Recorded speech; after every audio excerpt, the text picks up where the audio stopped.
ከመካከላችሁ ጧት መኪና ቢኖረው የሚጠላ ሰው አለ? ከመካከላችሁ ጧት ቆንጆ ቤት ቢኖረው የሚጠላ ሰው አለ? አለ ወንድሞች? ሸጎሌ ያስፈራችሁ የለም አይደል? እንደው አለ የሚባል ነገር ጧት ታገኛላችሁ ቢባል የሚጠላ ሰው አለ?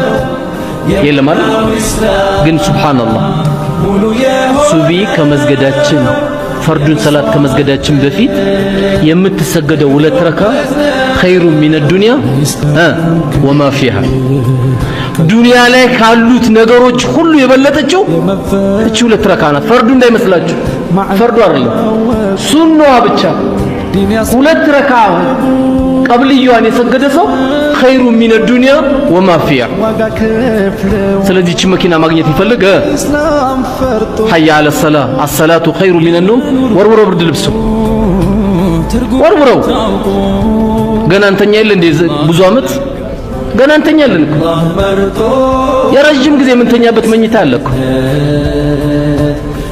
ወርውረው ብርድ ልብሱን። አንተ ማታ ዘክረህ ሱናውን ጠብቀህ ተኛ። ሞባይል መሙላት ካንተ አይጠበቅም። አዛን ትሰማለህ። ከአዛን በፊት 10 ተኩል ትነሳለህ። 10 ሰዓት ትነሳለህ። አላህ ከወፈቀ ረካዓቴን ስገድ፣ ጌታዬ ወይ ዘንልኝ በል፣ ከርካሽ ነገር ጠብቀኝ በል። ከዚሁ ከተንቀሳቀሳችሁ ወላሂ ነገ ደርሱበታላችሁ። ነብዩና አለይሂ ሰላቱ ወሰላም እኮ አላህ ለነብይነት ሲያጫቸው በልጅነት እንኳን ሰርግ ቤት ሄደው ሰርጉን ለማየት ሲሄዱ ሙዚቃ እንዳያዳምጡ ሰርግ ቤት አጠገብ እንዲተኙ ነው አላህ ያደረጋቸው። ፕሮግራሙ ሲያልቅ ነው ከእንቅልፍ የነቁት። ሙዚቃ እንዲያዳምጡ አላህ ፈለጋቸው። ሙዚቃ ለምን? የሸይጣን መሳሪያ ነው። የሸይጣን መሳሪያ ነው። አንዳንድ ወጣት ሙዚቃ አዳምጡ ያለቅሳል አይደል? ምን ሆንክ ስትለው አያውቀውም እሱ ራሱ። ግን ያለቀሰው ለምንድነው? ለሴት ብቻ ስለተዘፈነ ነው።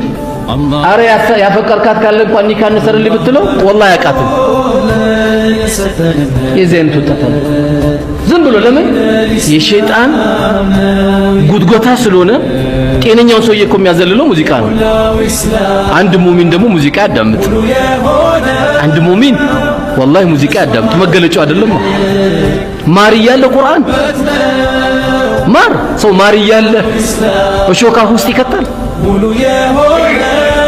ሙሚን እጁን ከቶ የቴፕ ሙዚቃ ያከፍታል። አያደርገው። አላህ እኔንም እናንተም ከሙሚኖች አላህ